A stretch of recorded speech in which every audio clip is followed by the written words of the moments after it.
Good morning and welcome to another episode of Happy Bahay, Happy Buhay. Ang ganda ng topic natin ngayon. Syempre, usapang marriage tayo this year. As always. Ang topic natin, honey, becoming a more intentional spouse in 2025. Gusto ko yan. Alam niyo po, this year, let us aim to grow as husbands and wives by becoming more intentional in our love and in our actions. Amen. Lagi nating sinasabi, honey, you don't see a good marriage happen. You make one.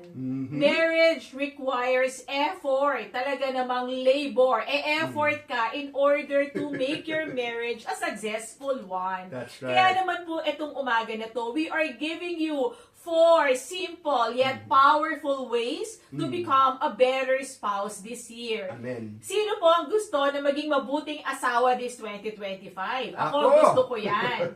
Unang-una muna, have an attitude of gratitude. Wow. Start each day with gratitude.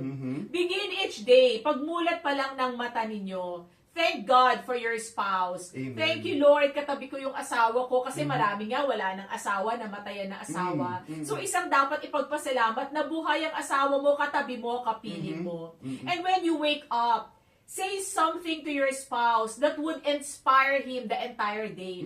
Thank him for the little something, the little nice things, and the gestures na pinapakita niya. Like ako, honey, thank you because every morning pinagtitimpla ko na masarap na kape ni Bo.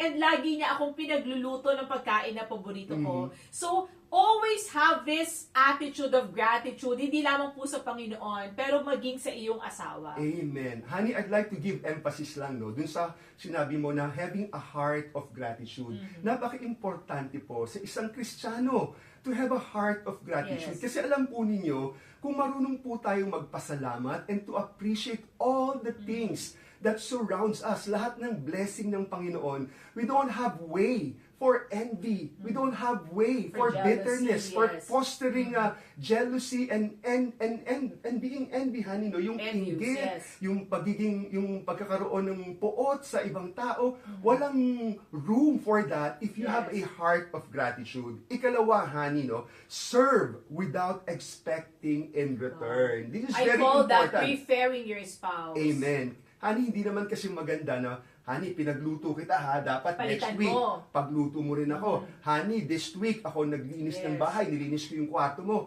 Ngayon, dapat ikaw naman maglinis. That's Alam mo, true. you're always expecting something in return. Dapat hindi po tayo ganyan. Yes. But instead, let's look for ways to lighten their load, whether it's doing chores or surprising them with favorite meal. Love is about giving. Maganda yan, honey, no? Every day you check in to your spouse and ask your spouse, how can I serve you today? How can I make life easier for you, honey? Ganda. How can I prefer you today? How can I make you happy? Yes, that's true. Maganda yung sinabi mo. Ikatlo, be present, not just available. A lot of times, we are always together. Magkasama lang kayo, pero you are not present. Hindi nararamdaman ang presensya nyo. This is a Kailangan cellphone. pang sabihin, honey, magparamdam ka naman.